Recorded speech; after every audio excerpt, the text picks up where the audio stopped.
أعوذ بالله من الشيطان الرجيم بسم الله الرحمن الرحيم হোলি আর্টিজানের এরকম একটা সন্ত্রাসী হামলা করেছিল, একজনও মাদ্রাসার ছেলে না, সব কলেজ ভার্সিটির ছেলে। অথচ এই নিয়ে মুভি বের করতেছে, ছবির ভিতরে যাদেরকে লাগিয়েছে এদের গালের ভিতরে রাসূলের সুন্নত দাড়িটা উঠায় দিয়েছে, মাথার ভিতরে টুপি উঠায় দিয়েছে, মেয়েটাকে সুন্দর হেজাব পরিহিত করে দিয়েছে। এরা এটা করে কি বোঝাতে চায়? আমার রাসূলের সুন্নাত কি জঙ্গিবাদের প্রতীক নাকি? জোরে বলেন। আজকে যারা এই চক্রান্ত করতেছে, আমরা স্পষ্ট ভাষায় বলে দিতে চাই, বাংলাদেশের অনেক উন্নত হতে পারে, এই উন্নতি দিয়ে আমরা চা ভিজায় খাবো না।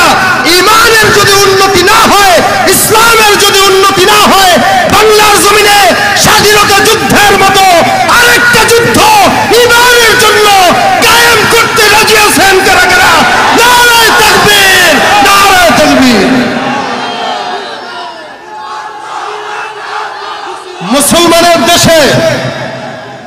মুসলমানের দেশে অভিনয়ের নাম দিয়ে ভাইরা, অভিনয়ের নাম দিয়ে তোমরা নাটক করো, সমস্যা নাই, তোদের বিরুদ্ধে আমরা কথা বলি না। বেয়াদবের ঘরের বেয়াদব আমার রাসূলের সুন্নাতকে কটূক্তি করার সাহস তোদেরকে কে দিয়েছে? রক্ত গরম হয়ে যাওয়ার মতো কথা। আজকে রাজাকার বলে যাদেরকে গালি দেয়, ওদের গালের উপরেও দাড়ি লাগায়, ওদের মাথাও টুপি লাগায়। আমি একবার 2 বছর আগে, 2-3 বছর আগে যখন শাপলা চত্বরের ঘটনা ঘটে, তখন আমি গিয়েছিলাম হাতির ঝিলে, রাত্রেবেলা এক বন্ধুর সাথে কথা বলতেছি, হাঁটতেছি। এরকম সময় একটা বাচ্চা আমাকে দেখে বলতেছে, আব্বা রাজাকার। এই মেয়ে আমার বয়স কি 40-50 বছর মনে হইতেছে আপনাদের? আমার কি রাজাকার মনে হয়? তার মানে এই মুসলমানের নামের বেঈমান মুনাফিকের বাচ্চাগুলো কমলমতি সন্তানদেরকে এটা বুঝিয়ে দিয়েছে যে টুপি মানেই রাজাকার, দাড়ি মানেই রাজাকার। অথচ এটা আমার রাসূলের সুন্নাত, এটা আমার রাসূলের সুন্নাত। হোলি আর্টিজানের ইস্যুতে আমার রাসূলের সুন্নাতকে অবমাননা করবা, রাজাকারের ফাঁসির দাবিতে এই ইস্যুতে আমার রাসূলের সুন্নাত কটূক্তি করবা, এরকম দুঃসাহস যদি দেখাও, বাংলার জমিনে 100 বছর পরে হলেও এর কৈফিয়ত এই জমিনের ভিতরেই দিতে হবে ইনশাআল্লাহ।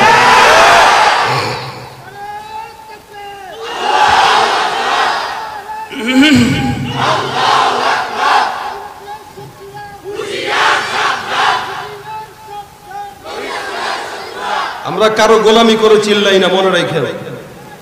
আমাদেরকে টাকা দিয়ে কিনা যায় না, মনে রাখেন। আমাদের শরীরে তরবারি দিতে পারবেন, কিন্তু ইমানের ভিতরে তরবারি ঢুকাইতে পারবেন না। শরীর ঝাঁঝরা করতে পারবেন, ইমান ঝাঁঝরা করতে পারবেন না।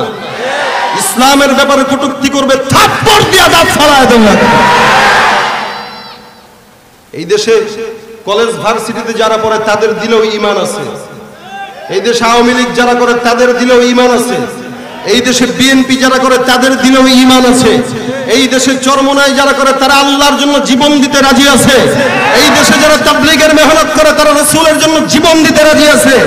এত মুসলমানকে এড়িয়ে আপনি সাধারণ ইস্যুতে আজকে ইসলামকে কটূক্তি করবেন, ইনশাআল্লাহ বাংলার জমিনে আমি যদি মরে যাই, আমার মতো 1000 লোক তৈয়ার হবে, ইসলামের অবমাননা কেউ সহ্য করবে না ইনশাআল্লাহ। বেয়াদব কোথাকার! হোলি আর্টিজান ইস্যুতে তুই আমার রাসূলের সুন্নতকে কটূক্তি করিস? মুসলমানের বাচ্চাগুলো এগুলো করতেছে, এগুলো মুসলমান না, এগুলো মুনাফিক, মুনাফিক, মুনাফিক। অন্তরে একটা, ভিতরে আর একটা।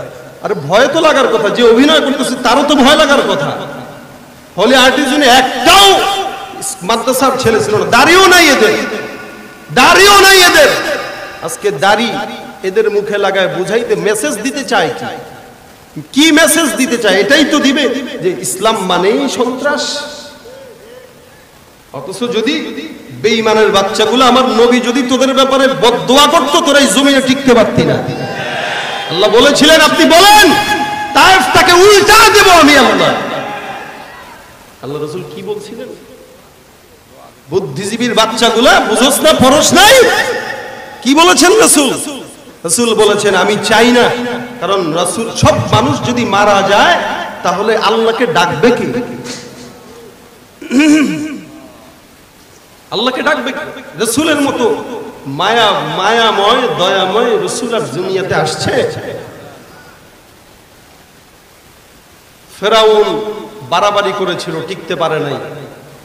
হামান বাড়াবাড়ি করেছিল, টিকতে পারে নাই। সাদ্দাত বাড়াবাড়ি করেছিল, টিকতে পারে নাই। ওয়া মাকারু ওয়া মাকারাল্লাহ ওয়াল্লাহু খায়রুল মাকিরিন। তোর মতো কোন চেলা চামুন্ডা এর আগে অতীতে গেছে, তুই তো বেটা 2 দিনের টিকটিক। সাদ্দাত আল্লাহর তীর মারে, তীর। জান্নাত বানাইছে, মানুষের টাকা মাইরা মাইরা জান্নাত বানাইছে। এবার বিশাল চূড়ার উপরে উঠে বলতেছে আল্লাহ একজন তো আছে, এটার তীর দিয়ে আজকে যদি মারতে পারি তাহলে আমার খোদাই। চূড়ার উপরে উঠে এবার তীর একটা নিক্ষেপ করছে উপরের দিকে। আল্লাহ পাক চালাক, মাছের রক্ত তীরের ভিতরে লাগায়া ছড়ায় দিছে, যাও ওটা দিয়ে ওর দিকে। জিবরিল ফেরেশতা আবার নিয়ে আসছে।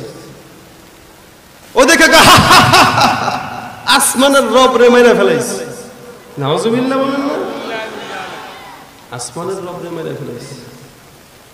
এবার ওখান থেকে নামার পরে কয় এই দেখো এই তীর দিয়া আল্লাহরে মেরে ফেলছি, এখন আমি ছাড়া আর দুনিয়াতে কোনো খোদা নাই। আমি ছাড়া দুনিয়াতে আর কোনো খোদা নাই বলতেছে। এবার কয় একটু জান্নাতের ভিতরে যাব। জান্নাতে ঢুকতে গেছে, সামনে তাকায় দেখে আজরাইল হাতটা দিয়ে আমরা দাঁড়ায় রয়েছে। বেয়াদব কে তুই রে? বেয়াদব, এখানে অফ হয়ে যান, আর এক পাও আগায়েন না। আমি আমার জান্নাতে ঢুকবো, আগাবো না মানে? নিষেধ আছে, নিষেধ। নাম কি তোর? আমি হইলাম মালাকুল মউত আজরাইল। ভাই রে কও কি? আমি না আল্লাহরে মারছি। মারছো? একটা বার মাত্র জান্নাতের ভিতরে ঢুকতে দাও, দেখবো আর বের হয়ে যাবে। আজরাইল বলতেছেন ইদা জা আজালুহুম লা ইস্তাখিরুনা সাআতাও ওয়া লা ইস্তাকদিমুন। সময় চলে আসছে, বহুত নাফরমানি করেছিস, এখন যেখানে সময় শেষ ওখানেই শেষ, আর কোন সময় থাকবে। ফেরাউন এরকম জালেমগিরি করছে। আল্লাহ পাক রব্বুল আলামিনের দরবারে মরার আগে কয় মূসা মাফ করে দাও। মূসা বলেন আলআন আকাদ আসাইতা ক্বাবলু ওয়া কুনতা মিনাল বেঈমান। রে তুই এতদিন আমারে মানুষ না, আল্লাহরে মানুষ না, এখন কস মাফ করে দিতে। এবার আল্লাহর কয় আল্লাহ আমি তোমার কাছে মাফ চাই। জিবরাইল ফেরেশতা আয়েশা মুখের ভিতরে মাটি ঢোকায় দিয়েছে, একদম কোনো সাউন্ড হবে না, চুপ করে বসে থাক, কোনো তওবা নসিব নাই। ফেরাউন আর কথাই বলতে পারে না, মুখের ভিতরে মাটি, বলবে কেমনে কথা? আল্লাহ রাসূল সাল্লাল্লাহু আলাইহি ওয়াসাল্লামের কাছে এই ঘটনা জিবরাইল ফেরেশতা বলছেন। রাসূল কিরকম মায়ার নবী চিন্তা করেন, এটার জন্যই ঘটনাটা টানলাম। কিরকম মায়ার নবী? রাসূল বলতেছেন বেচারা আল্লাহর কাছে মাফ চাইতেছিল, তুমি কেন তার বুকের ভিতর মাটি ঢুকাইলা বলো তো? হুজুর কি বলেন? সারা জিন্দেগি নিজের আল্লাহর সঙ্গে সমকক্ষ মনে করছে। হুজুর বলে তবু লোকটা যদি আল্লাহ মাফ করে দিত সে তো জান্নাতি হয়ে যেত। জিবরাইল বলে হুজুর আপনারা তো মায়া, আমারা তো মায়া নাই। আজীবন মালিকের সঙ্গে নাফরমানি কইরা শেষ জামানায় জান্নাতে যাবে আমি জিবরাইল থাকতে, এইজন্য মাটি ঢুকায় দিছি। আর ঢুকায় দেওয়ার পিছনেও কারণ আছে। বলে কারণটা কি? আমি যখন ও মাফ চাইতেছে আসমানের দিকে তাকায় দেখি আমার আল্লাহ কিরকম নরম নরম হয়ে গেছে, আল্লাহ কিরকম মাফ করে দিবি দিবি ভাব। আমি তাকায় দেখি আল্লাহর দিল নরম। এই চিন্তা করলাম আর 2-3 বার যদিও আল্লাহর কাছে মাফ চায়, আল্লাহরে মাফ করে জান্নাত দিয়ে দিবে। এই কারণেই আমি ওর মুখের ভিতরে মাটি ঢুকায়া ওর তওবার দরজা বন্ধ করে দিয়েছি। নবী যদি চাইতেন, আল্লাহ পাক তো কতবারই বলছেন আপনি খালি বলেন হুজুর, আপনি খালি বলেন হুজুর, আপনি খালি বলেন। হুজুর বলছেন না না। এক বেদুইন, এক গ্রাম্য সাহাবী পয়গম্বরের মসজিদে নববীর ভিতরে আইসা সুন্দর করে বয়ান শুনতেছিলেন। বয়ান শুনতেছেন, এরকম অবস্থায় মুরব্বী মানুষ গ্রাম্যল মূর্খ লোক, মূর্খ সাহাবী একজন বয়ান শোনার জন্য মসজিদে নববীর ভিতরে ঢুকছেন। হঠাৎ করে ইস্তেঞ্জার বেগ চলে আসছে। ইস্তেঞ্জার বেগ আসা অবস্থায় মসজিদে নববীর ভিতরে প্রস্রাব করে দিয়ে দিল। সাহাবা একরামের এক একজনের মেজাজটা গরম। একজন ডাক দিয়া বলতেছে, কি ব্যাপার, মসজিদে নববীর ভিতরে তুমি প্রস্রাব করছো, সাহসটা তোমারে দিল কে? মারার জন্য একজন যায়, একজন ধমক দেয়, একজন এই বলে সেই বলে। আমার পয়গম্বর কেমন মায়ার নবী, আল্লাহর নবী ডাক দিয়া বলতেছেন, সাহাবা একরাম খবরদার, তারে তোমরা কেউ কিচ্ছু বলবা না। এই লোকটা বুঝে নাই গ্রাম্য সাহাবী মসজিদের ভিতরে আইসা মসজিদটা নাপাক করে দিয়েছে।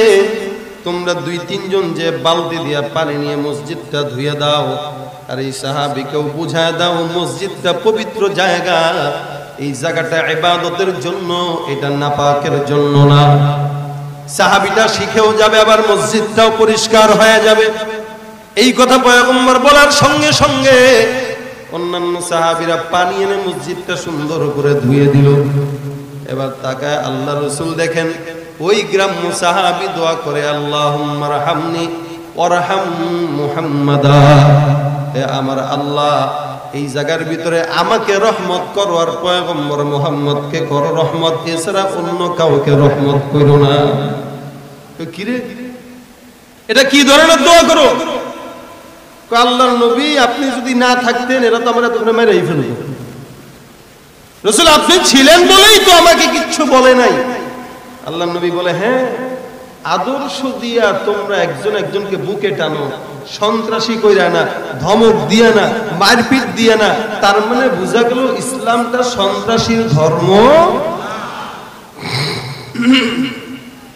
যারা আজকে এটা প্রচার করতে চাচ্ছে, উদ্দেশ্য ভালো না খারাপ? কথা বলেন, উদ্দেশ্য ভালো না খারাপ? এই জন্যই তো আমরা বলি এক কথা, হলুদ মিডিয়া গুলো প্রকাশ করে আরেক কথা। শফি সাহেব হুজুর বলছেন এক কথা, হলুদ মিডিয়া গুলো প্রচার করে আরেক কথা। ঠিক কিনা? কি হবে লেখালেখি কলমবাজির এই মহড়া, সমাজের আসল চিত্র যদি না যায় তুলে ধরা। কি হবে লেখালেখি কলমবাজির এই মহড়া, সমাজের আসল চিত্র যদি না যায় তুলে ধরা। যদি ওই ঘুষের বলে কলমটা উল্টো চলে, যদি ওই ঘুষের বলে কলমটা উল্টো চলে, তবে কি যাবে রোখা দুর্নীতিকে?